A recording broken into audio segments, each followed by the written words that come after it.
நண்பர்கள் அனைவருக்கும் வணக்கம். Welcome to UPSC Tamil. நம்ம இன்றைக்கி ரொம்ப முக்கியமான காணொலி பார்க்குறோம். யூபிஎஸ்சி சிவில் சர்வீஸ் தேர்வுக்கு படிக்கிறப்ப செய்யவே கூடாத 7 முக்கியமான தவறுகள்லாம் என்னென்ன அப்படிங்கிறத பொறுத்து நம்ம பார்ப்போம். முதல்ல பார்த்தோம் அப்படின்னா starting without A proper book list and strategy. புத்தக தேர்வு அப்படிங்கிறது ரொம்ப ரொம்ப முக்கியம். நம்ம கரெக்டான புக் லிஸ்ட்டு நம்ம செலக்ட் பண்ணிட்டோம் அப்படின்னாவே நம்ம பாதியளவு இந்த எக்ஸாம் வந்து நம்ம கிளியர் பண்ணிட்டோம் அப்படின்னு தான் நம்ம சொல்லணும். அதனால் இந்த புக் லிஸ்ட் வந்து நம்ம ப்ரிலிம்ஸ் எக்ஸாம் முதல்ல நம்ம சிலபஸ் பார்க்குறோம். சிலபஸ் பார்த்துட்டு ப்ரிலிம்ஸ் எக்ஸாமுக்கு என்னென்ன புக் லிஸ்ட் வேணும், மெயின்ஸ் எக்ஸாம்ஸ்க்கு என்னென்ன புக் லிஸ்ட் வேணும் அப்படிங்கிறத நம்ம முதல்ல லிஸ்ட்டு பண்ணணும். முதல்ல பேசிக்ஸுக்கு NCERT புக்ஸ் என்னென்ன புக்ஸில் நமக்கு NCERT வேணும் அப்படிங்கிறத முதல்ல நம்ம தீர்மானம் பண்ணணும். அதுக்கடுத்து மெயின்ஸ் எக்ஸாமுக்கு என்னென்ன புக் லிஸ்ட் தான் வேணும் அப்படின்னு சொல்லிட்டு நம்ம என்ன பண்ணணும் அப்படின்னா முதல்ல நம்ம அதை சூஸ் பண்ணணும். புக் லிஸ்ட் நம்ம சூஸ் பண்ணிட்டோம் அப்படின்னா அதுதான் நம்ம ஸ்ட்ரிக்டாக ஃபாலோ பண்ணணும். த்ரூஅவுட் த ப்ரிப்பரேஷன் நம்ம ஒரு சில முக்கியமான புத்தகங்களை நம்ம எக்ஸ்ட்ரா ஆட் பண்ணிக்கலாம். பட் பொதுவாக பொறுத்த வரைக்கும் ஒரு 90% புக்ஸ் வந்து அதே தான் நம்ம வச்சுக்கணும். நம்ம செலக்ட் பண்ணிட்டோம் அப்படின்னா இந்த புக்ஸ் தான் அப்படின்னு நம்ம செலக்ட் பண்ணிட்டோம் அப்படின்னா லாஸ்ட் வரைக்கும் அதை தான் வந்து வச்சுக்கணும். அதுக்கடுத்து அந்த புத்தகங்களை படிக்கிறதுக்கான ஸ்ட்ராட்டஜி. ஒரு சப்ஜெக்ட் ஹிஸ்ட்ரி இருக்குது அப்படின்னா அந்த ஹிஸ்ட்ரி பாடத்தை எத்தனை நாளில் படிக்கலாம், அந்த மாதிரியான ஸ்ட்ராட்டஜி. ஓவராலாக ப்ரிலிம்ஸுக்கு நம்ம எத்தனை நாளில் ப்ரிலிம்ஸ் போர்ஷனை முடிக்கலாம், மெயின்ஸ் போர்ஷன் எவ்வளோ தூரத்தில் முடிக்கலாம், அந்த மாதிரியான ஒரு ப்ராப்பர் ஸ்ட்ராட்டஜி வந்து நமக்கு வேணும். அது மாதிரி ஆப்ஷனல்ஸு என்ன ஆப்ஷனல் சூஸ் பண்ணணும், அதை எப்படி முடிக்கணும், அந்த மாதிரியான அந்த புக் லிஸ்ட்டு புத்தக தேர்வு அந்த ஸ்ட்ராட்டஜி அப்படிங்கிறது ரொம்ப ரொம்ப முக்கியம். இதை சரியாக பண்ணிட்டோம் அப்படின்னாவே பாதி தூரம் நம்ம கடந்துட்டோம் அப்படின்னு தான் நம்ம சொல்லணும். ப்ரிலிம்ஸ் எக்ஸாம் மெயின்ஸ் எக்ஸாமுக்கு வந்து என்னென்ன புக் லிஸ்ட்லாம் படிக்கணும் அப்படின்னு சொல்லிட்டு நம்ம ஆல்ரெடி காணொலி போட்டிருக்கோம். NCERT புக்ஸ்லாம் நீங்கள் என்னென்ன படிக்கணும், ஸ்டாண்டர்ட் புக்ஸ்லாம் என்னென்ன படிக்கணும் அப்படின்னு நம்ம போட்டிருக்கோம். அந்த லிங்க் வந்து நான் டிஸ்கிரிப்ஷனில் கொடுக்குறேன். கண்டிப்பாக நீங்கள் செக் பண்ணி பாருங்கள். அதை பேசிக்காக வச்சுட்டு நீங்கள் புக் லிஸ்ட் வாங்கி நீங்கள் வந்து படிக்க ஆரம்பிங்க. அதே மாதிரி ஸ்ட்ராட்டஜி ப்ரிலிம்ஸ் எக்ஸாமுக்கான சிலபஸை வந்து எப்படி நம்ம ஒரு 100 டேஸில் படித்து முடிக்கிறது அப்படின்னு சொல்லிட்டு ஒரு வீடியோ போட்டிருக்கேன். அந்த வீடியோடைய லிங்க்கும் நான் உங்களுக்கு டிஸ்கிரிப்ஷனில் கொடுக்குறேன், ப்ளஸ் ஐகார்டில் கொடுக்குறேன். நீங்கள் வந்து அதை கண்டிப்பாக வந்து நீங்கள் செக் பண்ணி பாருங்கள். அடுத்து பார்த்தோம் அப்படின்னா நாட் ரீடிங் நியூஸ் பேப்பர். அப்படி இல்லை அப்படின்னா வேஸ்டிங் இந்த டைம் ஆன் நியூஸ் பேப்பர். ஒரு செட் ஆஃப் ஆஸ்பிரண்ட்ஸ் எப்படி இருக்காங்க அப்படின்னா செய்தித்தாளே வந்து படிக்கிறதே கிடையாது. அவங்க என்ன நினைக்கிறாங்கன்னா நம்ம முதல்ல ஸ்டாட்டிக் படிச்சிருவோம், இந்த புக்கெலாம் படிச்சுக்கலாம், நம்ம லாஸ்ட்டாக செய்தித்தாள் படிச்சுக்கலாம் அப்படின்னு சொல்லிட்டு நினைக்கிறவங்க ஒரு செட் ஆஃப் ஆஸ்பிரண்ட்ஸ் இருக்காங்க. இன்னொரு செட் ஆஃப் ஆஸ்பிரண்ட்ஸ் பொதுவாக சொல்ல போனால் பிகினர்ஸ் தான். இந்த எக்ஸாமுக்கு புதுசாக வர்றவங்க என்ன பண்ணுறாங்கன்னா அவங்க வந்து தெரிஞ்சுக்கிறாங்க. அப்போது கரண்ட் அஃபேர்ஸ் வந்து கண்டிப்பாக படிக்கணும் அப்படிங்கிறத தெரிஞ்சுக்கிட்டு நாள் ஃபுல்லுமே கரண்ட் அஃபேர்ஸ் மட்டுமே படிக்கக்கூடியவங்க இருக்காங்க. அதுவுமே பண்ணக்கூடாது. ஒன்று செய்தித்தாளே படிக்காமல் நான் அகாடமியில் இருக்க கரண்ட் அஃபேர்ஸோ இல்லை ஆன்லைன் நோட்ஸே நான் படிச்சுக்கிறேன் அப்படின்னு நினைக்கிறதும் ரொம்ப தப்பு. அதே மாதிரி செய்தித்தாளே வந்து நாள் ஃபுல்லாக படிக்கிறதும் வந்து ரொம்ப தப்பு. ரெண்டுமே வந்து பண்ணாதீங்க. எக்ஸாம்ஸ் பொறுத்த வரைக்கும் நமக்கு ஸ்டாட்டிக் போர்ஷன் அப்படிங்கிறது ஒரு 60% வந்து வருது. அதே மாதிரி கரண்ட் அஃபேர்ஸ் அந்த ஸ்டாட்டிக் போர்ஷனுமே கூட கரண்ட் அஃபேர்ஸ் பேஸ் பண்ணி தான் வருது. அப்படிங்கிறப்ப கரண்ட் அஃபேர்ஸ் அப்படிங்கிறது கண்டிப்பாக படிக்கணும். பட் நீங்கள் கரண்ட் அஃபேர்ஸே படித்தாலும் ஸ்டாட்டிக்கும் நமக்கு தெரியணும். ஸோ ரெண்டையுமே நீங்கள் வந்து பேலன்ஸ் பண்ண வந்து கற்றுக்கோங்க. ஒரு நாள் ஃபுல்லாக செய்தித்தாள் இப்போ நீங்கள் ஸ்டார்டிங்கில் செய்தித்தாள் படிக்கிறீங்க அப்படின்னா ஒரு 4 ஹவர்ஸ் கூட படிக்கலாம், தப்பு இல்லை. ஸ்டார்டிங்கில் படிக்கிறப்ப ஏன்னா நம்ம ஃப்ரண்ட் பேஜ் படிக்கணும், எடிட்டோரியல்ஸ் படிக்கணும், பிஸ்னஸ் பேஜ் படிக்கணும், நிறையா அப்புறம் நேஷ்னல் பேஜ் படிக்கணும், என்விரான்மெண்டல், இப்போ ஸ்போர்ட்ஸ்லாம் கூட கேள்வி கேட்குறாங்க. அதை கூட முக்கியமானதை நம்ம பார்க்கணும். அப்படிங்கிறப்ப ஒரு 3 ஹவர்ஸ் 4 ஹவர்ஸ் வந்து ஆகும். அதுவும் தமிழ் மீடியம் தமிழ் லாங்குவேஜில் நம்ம பண்ணுறோம், தமிழ் மீடியத்திலே படித்து வந்திருக்கோம் அப்படின்னா கஷ்டம் தான். அப்படிங்கிறப்ப நம்ம எடுத்துக்கலாம். பட் உங்களுக்கு போக போக குறையும். ஸ்டார்டிங்கில் ரொம்ப நேரம் செய்தித்தாள் வாசிக்கிறத எடுத்தாலுமே கூட போக போக வந்து குறையும். பட் ஆனால் செய்தித்தாள் வாசிக்கிறத வந்து நீங்கள் நிறுத்தாதீங்க.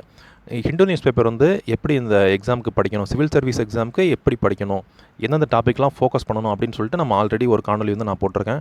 ஸோ அந்த காணொலியோட லிங்க்கும் நான் உங்களுக்கு டிஸ்கிரிப்ஷனில் கொடுக்குறேன், ஐகார்டில் கொடுக்குறேன். நீங்கள் கண்டிப்பாக பாருங்கள். அதில் இருக்கபடி நம்ம செய்தித்தாள் பொறுத்த வரைக்கும் நேஷனல் அண்ட் இன்டர்நேஷ்னல் இம்பார்ட்டன்ஸ் மட்டும் தான் நம்ம ஃபோக்கஸ் பண்ணணும். தேசிய அளவில் ஒரு செய்தி வந்து முக்கியத்துவம் பெறுது அப்படின்னா நம்ம படிக்கணும். அதே மாதிரி சர்வதேச அளவில் ஒரு செய்தி முக்கியத்துவம் பெறுது, அதுவும் உலகளவில் முக்கியத்துவம் பெற அந்த செய்தி நம்ம இந்தியாவுக்கு ஏதோ ஒரு வகையில் ஒரு தாக்கத்தை ஏற்படுத்தணும். ஒன்று நம்ம இந்தியா அதை பற்றி சொல்லியிருக்கணும். ஏன்னா நம்ம படிக்கக்கூடிய எக்ஸாம் வந்து இந்தியன் சிவில் சர்வீஸ் எக்ஸாம் தான். இந்தியாவுக்கான ஒரு எக்ஸாம். நம்ம வேலை பார்க்க போகிறது நம்ம நாட்டுக்கு இந்தியாவுக்கு தான். அப்படிங்கிறப்ப இந்தியாவை எந்த வகையிலுமே பாதிக்காத எந்த விஷயமே நமக்கு வந்து தேவை கிடையாது.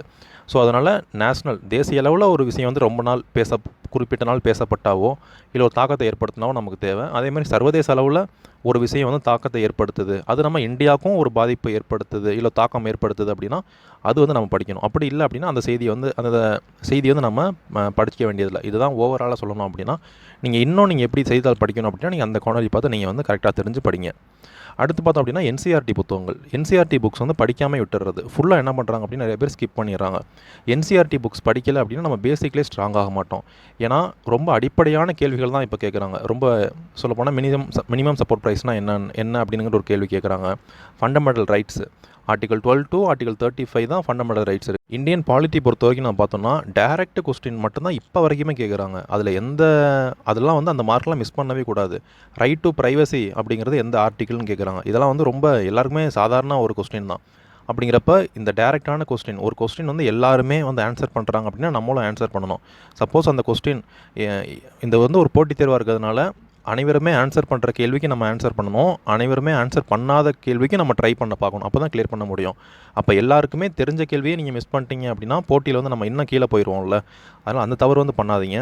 அதுக்கு நம்ம கரெக்டான வழியில் போகணும் அப்படின்னா முதல்ல நமக்கு வந்து பேசிக்ஸ் வந்து ஸ்ட்ராங்காக இருக்கணும். பேசிக்ஸ் பொறுத்த வரைக்கும் ஒன்று என்சிஆர்டி புத்தகங்கள் நம்ம படிக்கலாம். அப்படி இல்லைனா நம்ம தமிழ்நாட்டினுடைய எஸ்சிஇஆர்டி புத்தகங்கள், அதாவது சமச்சீர் புத்தகங்கள் வந்து படிக்கலாம். இது ரெண்டில் ஒன்று வந்து கண்டிப்பாக படிக்கணும். பேசிக்ஸுக்கு இது ரெண்டையுமே வந்து மிஸ் பண்ணிடாதீங்க. என்சிஆர்டிலையுமே பார்த்தீங்க அப்படின்னா நிறையா டவுட் வந்து பல பேர் படிக்காமல் விட்டுறாங்க. இப்போ உதாரணத்துக்கு ஹிஸ்ட்ரி பாடம் எடுத்தோம் அப்படின்னா ஓல்டு என்சிஆர்டி படிக்கலாமா, நியூ என்சிஆர்டி படிக்கலாமா அப்படின்னு கேட்குறீங்க. ஸோ இந்த மாதிரி பல டவுட்னால என்சிஆர்டி படிக்காமல் விட்டுறீங்க. பட் அப்படிலாம் வந்து இல்லாமல் என்சிஆர்டி புக்ஸ் வந்து எல்லா டாபிக்குமே ஹிஸ்ட்ரி பொறுத்து எடுத்தாலும் ஜாகிரஃபிக்கெலாம் வந்து கண்டிப்பாக என்சிஆர்டி புக்ஸ் படிச்சு தான் ஆகணும். ஏன்னா மெயின்ஸுக்குமே கூட அந்த ஜாகிரஃபி புக்கிலேருந்து டேரெக்ட் கொஸ்டின் வந்து கேட்குறாங்க.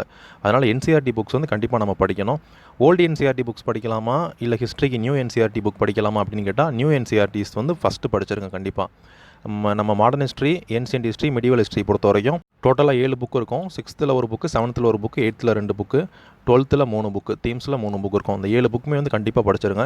இந்த புத்தகம் படிச்சுட்டு நீங்கள் ஓல்டு என்சிஆர்டி படித்தாலும் சரி, இல்லை எக்ஸ்ட்ரா நீங்கள் எந்த புக் படித்தாலும் சரி, பேசிக்ஸுக்கு இந்த புக் வந்து கண்டிப்பாக படிச்சிருங்க. என்சிஆர்டி புத்தகங்களும் என்னென்ன புத்தகங்கள்லாம் படிக்கணும்னு சொல்லிட்டு அந்த காணொலியும் நம்ம சேனலில் போட்டிருக்கோம். அந்த லிங்க்கும் நான் உங்களுக்கு ஐகார்டில் கொடுக்குறேன். நீங்கள் அந்த காணொலி பார்த்துட்டு அதன் அடிப்படையில் நீங்கள் என்சிஆர்டி புக்ஸ் வாங்கி வந்து கண்டிப்பாக நீங்கள் படிங்க. என்சிஆர்டி புக்ஸ் வந்து ஸ்கிப் பண்ணவே பண்ணாதீங்க. அடுத்து பார்த்தோம் அப்படின்னா மார்க் டெஸ்ட் அப்படிங்கிறது ரொம்ப முக்கியம் தான். ஏன்னா நம்ம டெஸ்ட்டு போட்டு பார்த்தோம் அப்படின்னா தான் நமக்கு எந்த விஷயம் வந்து ஃபோக்கஸ் பண்ணணும், எந்த ஏரியா ஃபோக்கஸ் பண்ணணும் அப்படின்னு தெரியும். நாம் எவ்வளோ படிச்சிருக்கோம், கரெக்டாக படிச்சிருக்கோமோ அப்படின்னு நம்மளால் வந்து ஒரு எவால்வேஷன் வந்து பண்ணிக்க முடியும். அதனால் மார்க் டெஸ்ட் அப்படிங்கிறது ரொம்ப முக்கியம். அதே மாதிரி ஆன்சர் ரைட்டிங் அப்படிங்கிறதும் மெயின்ஸ் எக்ஸாம்ஸ் பொறுத்த வரைக்கும் ரொம்ப ரொம்ப முக்கியம் தான். பட் ஆனால் இது எப்போ பண்ணணும் அப்படின்னா நம்ம எக்ஸாமுக்கு படித்து முடிச்சுட்டு ஓரளவு ஒரு பேசிக்ஸ் தெரிஞ்ச அப்புறம் தான். அட்லீஸ்ட் என்சிஆர்டி புக்ஸும் ஒரு 2-3 மாதம் நீங்கள் நியூஸ் பேப்பர் படித்த அப்புறம் தான் நம்ம வந்து ஒரு மார்க் டெஸ்ட் எடுக்கிறதோ இல்லை ஆன்சர் ரைட்டிங் பண்ணுறதோ வந்து பண்ணணும். எடுத்தோடனே எக்ஸாமுக்கு படிக்க போகிற அந்த பிள்ளையார் சொல்லி போடுற முத நாளே நீங்கள் வந்து மார்க் டெஸ்ட்டு போடுறது, ஆன்சர் ரைட்டிங்லாம் நீங்கள் ஸ்டார்ட் பண்ணிங்க அப்படின்னா எதுவுமே பண்ண முடியாது. ஏதாச்சும் கண்டென்ட் எழுதுறதுக்கு தெரியணும்ல. ஒரு சில பேர் சொல்கிறாங்க எதுவுமே தெரியலனாலும் பரவாயில்ல ஏதாச்சும் எழுது அப்படிம்பாங்க. எதுவுமே தெரியாமல் வந்து என்ன எழுத முடியும் இல்லையா? இந்த எக்ஸாம் பொறுத்த வரைக்கும் என்னென்னமோ நமக்கு தோன்றதெல்லாம் வந்து எழுதக்கூடாது. அவங்க என்ன கேட்குறாங்க, ஒரு ஐஏஎஸ் ஆஃபீஸர் பொறுத்த வரைக்கும் அவங்க பார்த்தீங்க நம்ம வந்து இந்த மாதிரி ஒரு வேலைக்கு தான் போகிறோம், ஒரு ஆட்சி பணிக்கு தான் போகிறோம். நீங்கள் ஒரு ஐஏஎஸ் ஆஃபீஸரோ இந்த மாதிரி பதவியில் இருக்கவங்க பார்த்தீங்க அப்படின்னா அவங்க தெரியாத விஷயம் எதையுமே சொல்ல மாட்டாங்க. அவங்க ஒரு கரெக்டாக தெரிஞ்சது அப்படின்னா அந்த விஷயத்தை பற்றி சொல்லுவாங்க. அப்படி தெரியலை அப்படின்னா சரி நான் அப்புறம் பார்த்துட்டு சொல்கிறேன் அப்படின்னு சொல்லிடுவாங்க. அதே மாதிரி தான் இந்த எக்ஸாமுக்கு படிக்கிறப்பே இந்த மைண்ட் செட் நமக்கு வேணும். 100% தெரியுது அப்படின்னா நம்ம ஒரு ஆன்சரில் ஒரு பாயிண்ட் எழுதணும். நமக்கு அதை பற்றி ஐடியாவே இல்லை அப்படின்னா ஸ்கிப் பண்ணிட்டு போயிட்டே இருக்கணும். நம்ம ஸ்கூல் காலேஜஸில் மாதிரி நமக்கு தெரிஞ்சதெல்லாம் நம்ம எழுதி வச்சோம் அப்படின்னா மார்க் வரும் அப்படின்னு நினச்சோம் அப்படின்னா எதுவுமே வராது. ஸோ அதனால் முதல்ல பேசிக்ஸ் படிங்க. பேசிக்ஸ் படிச்சுட்டு அதுக்கப்புறம் வந்து நீங்கள் ஆன்சர் ரைட்டிங் எழுதி பாருங்கள். அதே மாதிரி மார்க் டெஸ்ட் எழுதி பாருங்கள். நீங்கள் முதல்ல ஃபஸ்ட் டேவே போய் மார்க் டெஸ்ட்டு பார்க்குறப்ப வந்து எதுவுமே சரியாக வராது. எல்லா கொஸ்டின்ஸுமே தப்பாக தான் வரும். ஏன்னா ஒன்றுமே படிக்காமல் போய் ஆன்சர் ரைட்டிங் எழுதினாவோ இல்லை மார்க் டெஸ்ட் எழுதினாவோ எப்படி சரியாக வரும் அப்படிங்கிறப்ப உங்களுடைய கான்ஃபிடன்ஸ் லெவலும் வந்து குறைஞ்சிரும். ஸோ அதனால் ஒரு அட்வைஸ் நான் என்ன கொடுக்குறேன்னா ஒரு 2 months 3 months முதல்ல பேசிக்ஸ் என்சிஆர்டிஸ் ஒரு 3 மாதம் என்சிஆர்டிஸ் மட்டும் படிங்க. அந்த 3 மாதம் டெய்லி காலையில் நியூஸ் பேப்பர் படிங்க. இந்த 3 மாதத்துக்கு அப்புறம் மார்க் டெஸ்ட் எழுதி பாருங்கள், ஆன்சர் ரைட்டிங் எழுதி பாருங்கள். அது வந்து ஒரு கரெக்டான ஒரு அப்ரோச்சாக இருக்கும் அப்படின்னு நினைக்கிறேன்.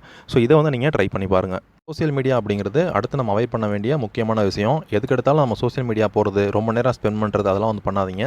சோசியல் மீடியாவே போகக்கூடாது, அந்த அக்கௌண்ட்லாம் இன்ஸ்டா அக்கௌண்ட்டு, எஃபி அக்கௌண்ட்லாம் க்ளோஸ் பண்ணிடணும் அப்படின்னு நான் சொல்ல வரல.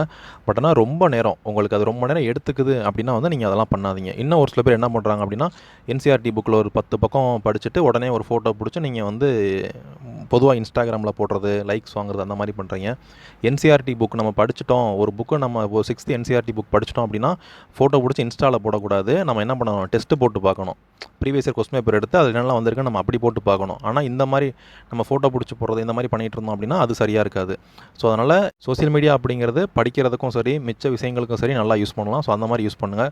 சப்போஸ் உங்களுக்கு சோசியல் மீடியா வந்து உங்களுக்கு ஒரு இதாக இருக்குது, உங்களுக்கு வந்து அது ப்ராப்ளமாக இருக்குது, அதனால் இஷ்யூ வருது அப்படின்னா நீங்கள் யோசிக்காமல் உடனே அன்இன்ஸ்டால் பண்ணிடுங்க. அது வந்து கண்டிப்பாக நம்ம பண்ணிடணும்.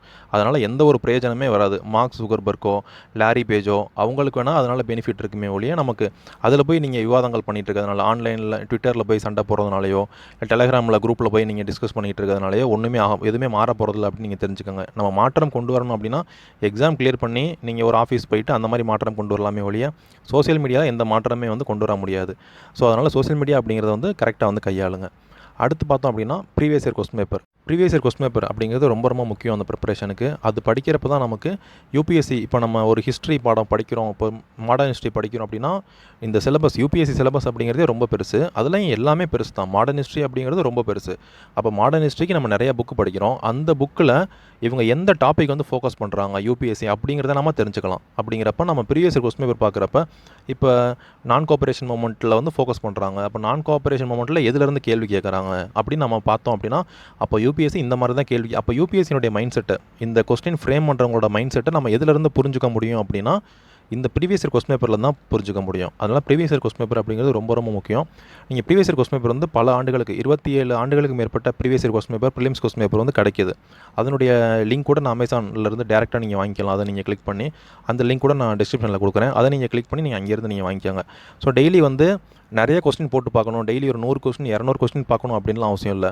நீங்கள் டெய்லி ஒரு 10 கொஸ்டின் பார்த்தா கூட போதும். நீங்கள் ஒரு நாளைக்கு 10 கேள்வி பார்த்தாவே 10 நாளைக்கு நம்ம 100 கேள்வி பார்ப்போம். ஒரு மாதத்துக்கு 300 கேள்வி பார்ப்போம். அப்போது ஒரு 3 மாதம் 4 மாதம் போனாவே நீங்கள் ஒரு 1000-200 கேள்வி நம்ம பார்த்துருப்போம். கிட்டத்தட்ட எல்லாமே ப்ரீவியஸ் இயர் கொஸ்டின் பேப்பரே நம்ம எல்லாமே பார்த்துருப்போம். ஸோ அந்தளவுக்கு இருக்கும்.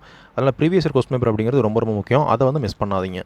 அதுக்கடுத்து பார்த்தோம் அப்படின்னா ரிவிஷன். நம்ம என்ன தான் இந்த எக்ஸாமுக்கு நிறையா நம்ம படித்தாலும் ஒரு குறிப்பிட்ட காலத்துக்கு அப்புறம் மறந்துடும். நம்ம மண்டே படிக்கிறது வந்து சண்டே நம்ம ரிவிஷன் பண்ணல அப்படின்னா அடுத்த மண்டேவே மறந்து போயிடும். 7 நாளில் வந்து மறந்துடும் மேக்ஸிமம். ஒரு 30% 20% நம்ம படித்தோங்கிறதுலாம் ஞாபகம் இருக்கலாமே ஒழிய அந்த ஆக்சுவல் ஃபேக்ட்ஸ் வந்து நமக்கு ஞாபகம் இருக்காது. ஸோ அதனால் ரிவிஷன் அப்படிங்கிறது ரிப்பீட்டாக பண்ணிக்கிட்டே இருங்க, தொடர்ந்து பண்ணிக்கிட்டே இருங்க. மண்டேலேருந்து சாட்டர்டே வரைக்கும் படிக்கிறத சண்டே வந்து ரிவிஷன் பண்ணி பாருங்கள். ஒரு வாரத்தில் 7 நாள் இருக்குன்னா அந்த 6 நாள் மண்டேலேருந்து சாட்டர்டே வரைக்கும் படிங்க, சண்டே வந்து ரிவிஷன் பண்ணி பாருங்கள்.